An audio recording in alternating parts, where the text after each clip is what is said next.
اپنی گردن پر گرم سانسیں محسوس کر کے عمائزہ نے گھبراتے ہوئے اپنی آنکھیں کھولی تھی۔ اسکندر کا چہرہ دیکھتے ہوئے عمائزہ کی آنکھیں چمکی۔ بے یقینی کی کیفیت میں اس نے اسکندر کے چہرے پر ہاتھ پھیرا تھا۔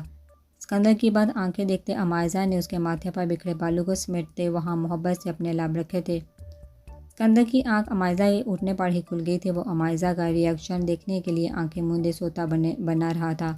عمائزہ کے ہونٹوں کا لمس محسوس کرتے اسکندر کے اپنے اندر سکون اترتا ہوا محسوس ہوا تھا۔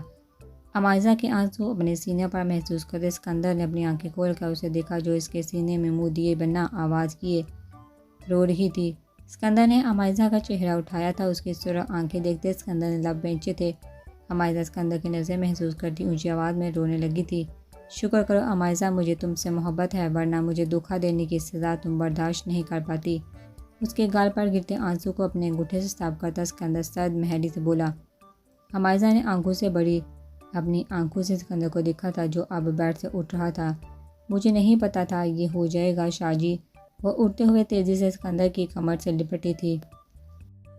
اسکندر نے اپنے زخموں سے اٹھنے والی تکلیف پر اپنے جبڑے بھینچے تھے۔ یہ تمہیں مجھے دھوکہ دینے سے پہلے سوچنا چاہیے تھا۔ اس کے بازو اپنے وجود سے ہٹاتے اسکندر بے روحی سے اٹھتا ہوا واش روم میں چلا گیا تھا۔ عمائزہ نے اپنے منہ پر ہاتھ رکھ کے سسکی روکی تھی۔ اسکندر واش روم سے نکلتا ہوا بنا روئے ہی عمائزہ پر دھیان دیے کمرے سے نکل گیا تھا۔ وہ عمائزہ کو سبق سکھانا چاہتا تھا کہ دوبارہ وہ اس کے پیچھے کسی کی باتوں میں نہ آئے۔ اس کے رونے سے اپنے سینے میں اڑتی تکلیف محسوس کرتے اس نے کمرے سے نکل جانا ہی بہتر سمجھا تھا۔ سیڑھیاں اتر کر نیچے آتے اس نے ملازمہ کو عمائزہ کے لیے کچھ پکا کر ہلکا پھلکا بنانے کی ہدایت کی تھی۔ شام کا وقت ہو گیا تھا۔ رافعہ کا سوچتے اس نے کار ملائی تھی۔ ابھی تک سارے الزام مکمل طور پر اس سے نہیں ہٹے تھے۔ اسے اس امیر نامی بلا کو بھی اسکندر نے ابھی اچھا سبق سکھانا تھا۔ رافعہ کو کار ملاتے اسکندر نے کل اسے لنچ پر انوائٹ کیا تھا۔ ابھی میڈیا کی وجہ سے وہ باہر بھی نہیں نکل سکتا تھا۔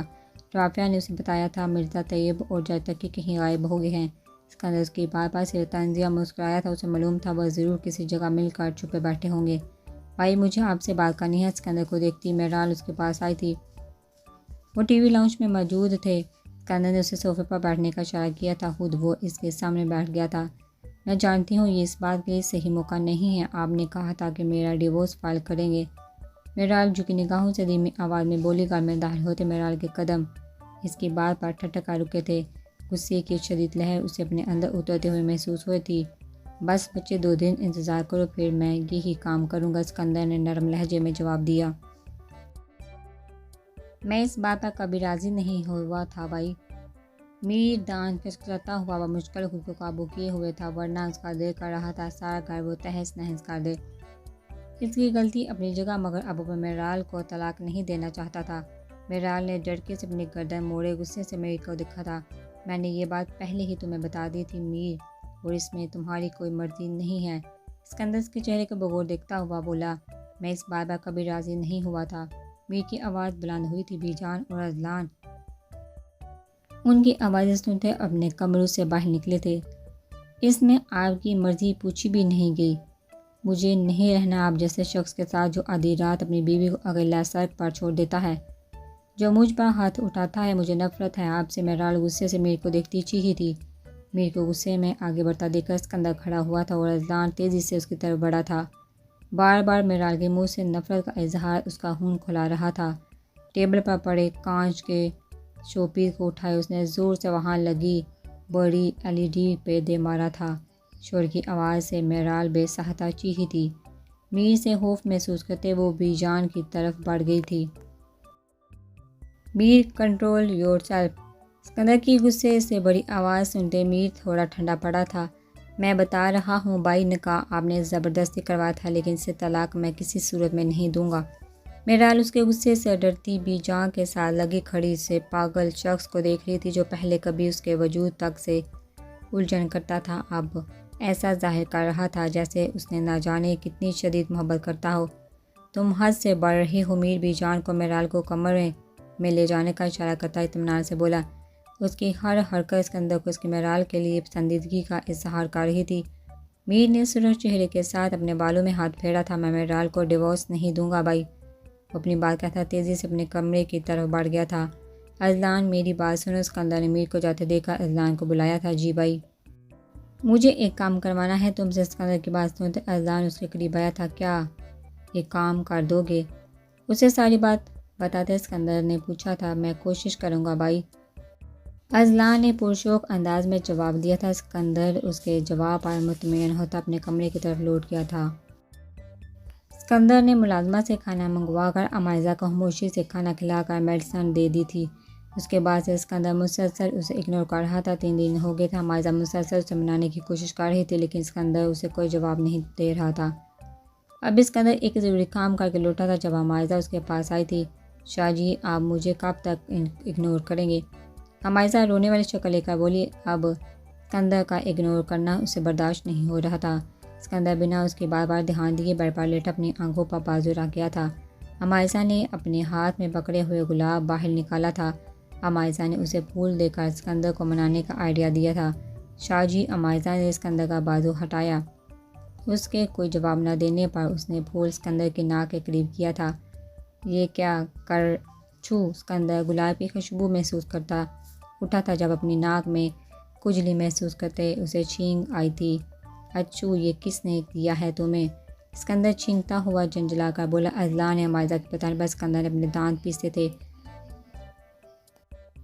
عمائزہ حیران اور پریشانی سے اسکندر کو دیکھتے گلاب کے پھول کی خوشبو سونگھنے لگی تھی جب اسکندر نے اسے دیکھتے گلاب کا پھول اس کی گرفت سے نکالتے دور پھینکا تھا۔ اچھو اچھو، اسکندر نے مسلسل چھینکتے ہوئے گلاب کے پھول کو گھورا تھا۔ اسے پھولوں سے الرجی بالکل بھی نہیں تھی۔ یہ اذلان نے کوئی شرارت کی تھی۔ کیا ہوا شاہ جی؟ اسکندر کی چینخیں رکنے کے بعد عمائزہ نے پریشانی سے پوچھا۔ تم ایک کام کرو عمائزہ، اب دوبارہ اذلان کے پاس مت جانا ورنہ میں تم سے بالکل بھی نہیں بولوں گا، اسکندر نے اپنے سرخ ہوتے ناک پر رومال رکھتے ہوئے کہا تھا۔ عمائزہ نے منہ پھلاتے اپنا سر ہلایا تھا۔ اسکندر خشمگین نظروں سے عمائزہ کو دیکھتا دوبارہ لیٹ گیا تھا۔ مجھے 1 مہینے کا وقت دے دو لوکا، میں میرال کو کسی بھی طرح تمہارے پاس بھیج دوں گا، منیب پریشان سا بولا تھا۔ مجھے اب اس کی ضرورت نہیں، تم میرے $10 ملین واپس کرو، لوکا نے انگلش میں جواباً کہا۔ منیب کے پریشانی سے پسینے چھوٹنے لگے تھے۔ جیل میں سے آنے کے بعد اسے کافی سارا لاس ہو گیا تھا۔ اب وہ اسے پیسے بھی واپس نہیں کر سکتا تھا۔ لوکا، بس 1 ہفتے دے دو مجھے، منیب التجائیہ لہجے میں بولا۔ اوکے، اگر تم نے اس بار دیر کی پھر تمہارے لیے اچھا نہیں ہوگا، لوکا کی دھمکی وہ اچھے سے سمجھ گیا تھا۔ کال بند کرتے اس نے غصے سے موبائل بیڈ پر پھینکتے اپنے بالو کو جھگڑا تھا۔ دل نشین سے مدد لینے کا سوچتے منیب نے اس سے بات کرنے کا سوچا تھا۔ پچھلی بار اس کا میرال کو غائب کرنے کا پلان ناکام ہو گیا تھا لیکن اس بار غلطی کی کوئی گنجائش نہیں تھی۔ ظہیر شاہ کو اسکندر کے لے جانے سے کوئی فرق نہیں پڑا تھا۔ اسکندر کو جیل پہنچانے میں مرزا طیب کی نے بھی مدد کی تھی لیکن ساری محنت اس کی پانی میں بہہ گئی تھی۔ تمہیں کس نے کال کی تھی عمائزہ، اور کیا کہا تھا؟ مرزا طیب کی بات یاد کرتے اسکندر نے اپنا لیپ ٹاپ کھولتے ہوئے پوچھا۔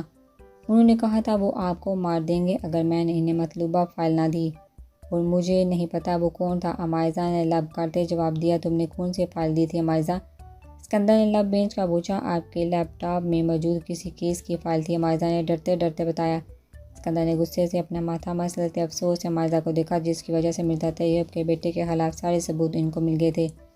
اب وہ آسانی سے ان ثبوتوں کو جھٹلا سکتے تھے۔ دوبارہ میری اجازت کے بغیر میرے لیپ ٹاپ کو ہاتھ مت لگانا عمائزہ، اسکندر نے آنکھیں بند کر کے کھولتے اپنا غصہ کنٹرول کیا تھا۔ مجھے معاف کر دے شاہ جی، عمائزہ کی آنکھوں سے نکلتے آنسو گال پر پھسلتے چلے گئے تھے۔ اسکندر نے لیپ ٹاپ بند کرتے اسے اپنے ہتھیار میں لیا تھا۔ چپ، دوبارہ ایسی کوئی بھی بات ہو تم نے سب سے پہلے مجھے بتانا ہے۔ اسکندر نے اس کے بالوں پر لب رکھتے نرمی سے اس کی کمر سے ہلائی تھی۔ عمائزہ روتے روتے ہلکا سا مسکرائی تھی۔ اسکندر نے محبت سے اس کی آنکھیں چومی تھی۔ عمائزہ نے مسکراتے ہوئے اس کے سینے میں سر رکھا تھا۔ اسے زندگی حسین لگنے لگی تھی۔ میں کچھ دن فری ہوں، کیوں نہ ہم کہیں گھومنے چلیں؟ اسکندر نے عمائزہ کا چہرہ اوپر اٹھاتے پوچھا۔ میں ترکی جانا چاہتی ہوں، عمائزہ نے اچھلتے ہوئے جواب دیا۔ اسکندر اس کی ایکسائٹمنٹ دیکھ کر دلکشی سے مسکرایا تھا۔ پھر تیاریاں کرنا شروع کر دیں، ٹکٹ بک کرواتا ہوں۔ آپ بہت اچھے ہیں شاہ جی، عمائزہ نے اچھلتے ہوئے اسکندر کو گلے لگایا تھا۔ اتنے دنوں سے اسکندر کے اگنور کرنے پر مرجائی وہ آج اسکندر کے بولنے پر کھل اٹھی تھی۔ السلام علیکم آنٹی میری، نیک پروین بیگم کہاں ہے؟ اذلان نے منہ کے آمنہ کے گھر داخل ہوتے اسے سلام کرتے تنزیہ ابریش کے بارے میں پوچھا تو اپنے کمرے میں ہے۔ آمنہ آنٹی نے اسے دیکھا، منہ بگاڑا تھا، اتنے پیارے چہرے کو یوں تو نہ بگاڑے آنٹی۔ اذلان ہنستا ہوا بولا آمنہ نے غصے سے منہ پھلاتے اپنا روح پھیر لیا تھا۔ ابریش والے واقعے کے بعد بھی جان نے آمنہ کو بلانا بھی کم کر دیا تھا۔ انہیں اس سب کی وجہ اذلان ہی لگ رہا تھا۔ جو کام کرنے آئے ہو وہ کرو، جہاں سے جاؤ۔ آمنہ کی بے روحی سے کہنے پر اذلان اپنی مٹھیاں بینتا ہوا ٹیٹو کی طرح ہنس کر ابریش کے کمرے میں چلا گیا تھا۔ ابریش شاور لے کر نکلتی اپنے گلے بالوں کو کنگھی کر رہی تھی۔ جن اذلان کو دھڑلے سے اپنے کمرے میں داخل ہوتے ابریش کو ہلکی سی حیرت ہوئی تھی۔ وہ کافی دیر بعد ان کے گھر آیا تھا۔ Hello my neck Parveen Begum, Azlan تنزیہ بولتا اس کی طرف بڑھنے لگا تھا۔ تم یہاں کیوں آئے ہو؟ ابریش نے بویں ملاتے پوچھا۔ پہلے کہا نا، میں نے اب یہ تم سے کہنے لگا ہوں، اذلان نے جواباً اس کے بال کی لٹ کھینچتے کسی گانے کی لائن گنگنائی تھی۔ ابریش پیچھے ہٹتی تقریباً دیوار سے لگ گئی تھی۔ اذلان نے اس کے ارد گرد اپنے بازو اٹکاتے ہنستے ہوئے ابریش کو دیکھا تھا، جو ہیئر برش کی طرف کیے کھڑی ڈری ہوئی بلی لگ رہی تھی۔ تمہیں جو کام ہے سیدھا سیدھا بتاؤ، ابریش مضبوط لہجے میں بولی۔ اذلان کا اسے قریب آنا زیادہ پسند نہ آیا تھا۔ مجھے لگتا ہے ہمیں ایک دوسرے کو چانس دینا چاہیے۔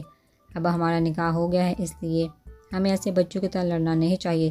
دیوار سے بال ہٹاتے اذلان نے اس کے گیلے بالوں پر ہاتھ پھیرا تھا۔ مجھے نہ بیوقوف سمجھ رکھا ہے، میں اچھے سے جانتی ہوں تم مجھ سے بدلہ لینا چاہتے ہو۔ اذلان نے اس کے بالوں میں ڈالتے اس کے بال زور سے کھینچے تھے۔ ابریش نے اپنے ہاتھ میں پکڑا برش اذلان کے کندھے پر مارا تھا۔ اوہ میری بیگم شرما رہی ہے۔ اذلان ابریش کے بالوں کو جھڑکا دیتے اذلان اس کا غصے سے سرخ پڑتا چہرہ دیکھ کر تنزیہ بولا، ابھی میں نے ایسا کچھ کیا بھی نہیں، تم پہلے ہی سرخ پڑنے لگی ہو۔ اذلان نے اس کے منہ پر پھونک مارتے اسے مزید بھڑکایا، میں تمہاری جان لے لوں گی اذلان کمینے۔ زور اس کے پاؤں پر اپنا پاؤں مارتی ابریش چیخی تھی۔ اذلان کے بال زور سے کھینچنے پر ابریش نے منہ سے ہلکی سی چیخ نکلی تھی۔ نیک پروین بیویاں شوہروں سے اونچی آواز میں بات نہیں کرتی اور انہیں برا بھلا تو بالکل بھی نہیں کہتی۔ اذلان دوسرے ہاتھ سے اس کا تپتا ہوا گال سہلاتا ہوا بولا۔ اس کی حرکت ابریش کو تیش دلا رہی تھی۔ اذلان میرے بال چھوڑو۔ ابریش نے کنگھا اٹھا کر اسے مارنا چاہا تھا جب اذلان نے اس کا وہی ہاتھ پکڑتے زور سے جھٹکا دیا تھا۔ برش ابریش کے ہاتھ سے نکل اس کے پاؤں پر گرا تھا۔ مجھے پہلے والا اذلان مت سمجھنا، کل دوبارہ ملنے آؤں گا۔ اس کے بالوں کو ایک زوردار جھٹکا دیتا اذلان اسے فلائنگ کس پاس کرتا اسے تیش دلا کر چلا گیا تھا۔ اذلان نے اپنے ہاتھ میں موجود ابریش کے 2-3 بال دیکھے تھے۔ اپنی جیب سے وائٹ پیکل نکالتے اذلان نے بال اس میں ڈال دیے تھے۔ وہ آسانی سے ابریش کے کنگھے سے بال نکال سکتا تھا، مگر ابریش کے بال کھینچنے پر اور اسے زچ کرنے پر اذلان کو مزہ آیا تھا۔ امی میں نے جو گلاب دیا تھا اس سے کوئی کام بنا؟ اذلان نے عمائزہ کو کچن کی طرف جاتے دیکھ کر اپنی مسکراہٹ دباتے پوچھا۔ نہیں، بلکہ شاہ جی مزید ناراض ہو گئے تھے، لیکن اب مان گئے ہیں۔ عمائزہ نے مسکراتے ہوئے اسے بتایا، میرے پاس ایک چیز ہے، آپ وہ بھائی کو دے، یقین مانیے گا وہ آپ کے دیوانے ہو جائیں گے۔ اذلان اپنی مسکراہٹ چھپاتا سنجیدگی سے بولا۔ عمائزہ نے اس کی طرف سوالیہ دیکھا۔ ادھر آئی میرے ساتھ۔ اذلان عمائزہ کو اپنے ساتھ کمرے میں لے گیا تھا۔ آپ نے بس یہ بائک کو آنکھیں باندھ کر کے ان کے ہاتھ پہ رکھنا ہے، لیکن اس سے پہلے آپ نے بھی نہیں دیکھنا۔ اذلان نے دراز سے کچھ نکالتے عمائزہ کی ہتھیلی پر رکھ کر تیزی سے بند کر دی تھی۔ پہلے مجھے بتاؤ اذلان، کیا ہے یہ؟ عمائزہ نے تجسس سے پوچھا۔ یہ ایک بہت قیمتی چیز ہے امی، مجھ پر یقین رکھیں، آپ جلدی سے بائک کو دے کر آئیں۔ اذلان نے عمائزہ کو باہر کی طرف دھکیلا۔ عمائزہ اس کی بات پر یقین کرتی تیزی سے کمرے میں بھاگی تھی۔ اسکندر نے اسے ملازمت سے کافی بنوا کر لانے کا بولا تھا، لیکن اذلان کی وجہ سے وہ بھول گئی تھی۔ شاہ جی اپنی آنکھیں بند کرے جلدی سے، عمائزہ نے لیپ ٹاپ پر کام کرتے اسکندر سے کہا۔ اسکندر نے نہ سمجھی سے عمائزہ کو دیکھا۔ پلیز اپنی آنکھیں بند کر کے ہاتھ آگے کریں۔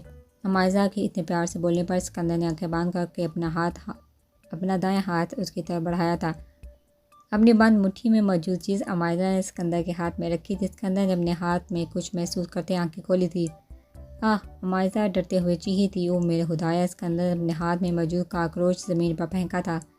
کاکروچ سے اسے ڈر لگتا تھا اور یہ بات صرف اذلان اور میر جانتے تھے۔ عمائزہ چیختے ہوئے بر پر چڑھ گئی تھی۔ کاکروچ کو حرکت نہ کرتے دیکھ کر اسکندر کو سکون ملا تھا۔ عمائزہ اپنا ہاتھ بار بار رگڑ کر صاف کر رہی تھی، اس کی نہیں آ رہا تھا اذلان نے اسے یہ دیا تھا۔ اذلان میں تمہیں چھوڑوں گا نہیں۔ اذلان کا خیال آتا اسکندر چیخا تھا، یہ نکلی ہے عمائزہ، خاموش ہو جاؤ۔ عمائزہ کو اچھل کر چیختے دیکھ کر اسکندر نرم لہجے میں بولا۔ عمائزہ فوراً خاموش ہوتی کاکروچ کو دیکھنے لگی۔ اس کو حرکت نہ کرتے دیکھ کر عمائزہ کو اس کے نکلی ہونے کا یقین ہوا تھا۔ اسکندر تپا تپا اپنا لیپ ٹاپ بند کر کے رکھتا نیچے گیا تھا۔ بی جان کے کمرے میں اذلان کو ہنستے دیکھ کر اسکندر نے اس کو پیچھے سے گردن سے پکڑا تھا۔ بھائی کیا کر رہے ہیں؟ مجھے معصوم کا سانس بند کرنے کی کوشش نہ کرے، اذلان معصوم شکل بنا کر بولا۔ بی جان پورے اگلے ہفتے اذلان سارے گھر کی صفائی کرے گا، اگر اس نے ایک دن بھی کام چوری کی یہ پورا مہینہ صفائی کرے گا۔ اسکندر کی سزا پر اذلان ہکا بکا رہ گیا تھا، اتنا بڑا گھر وہ اکیلے کیسے صاف کر سکتا تھا؟ بھائی یہ ستم نہ کرے، میں دوبارہ کوئی شرارت نہیں کروں گا۔ اذلان کی منتوں پر اسکندر کے کان بند کر لیے تھے، جبکہ بی جان اذلان کی حالت دیکھتی ہنس رہی تھی۔ بہرحال میر کا رویہ دیکھتی سہم گئی تھی، وہ کل سے اپنے کمرے میں 2-3 بار ہی نکلی تھی، وہ بھی صرف ظہیر شاہ سے ملنے۔ بی جان نے اسے تسلی دی تھی، میر اسے کچھ نہیں کہہ سکتا، لیکن وہ جانتی تھی بی جان بھی اسے روک نہیں سکتی۔ آج صبح ہی عمائزہ اور اسکندر کے ترکی جانے کے بعد وہ مزید احتیاط کر رہی تھی۔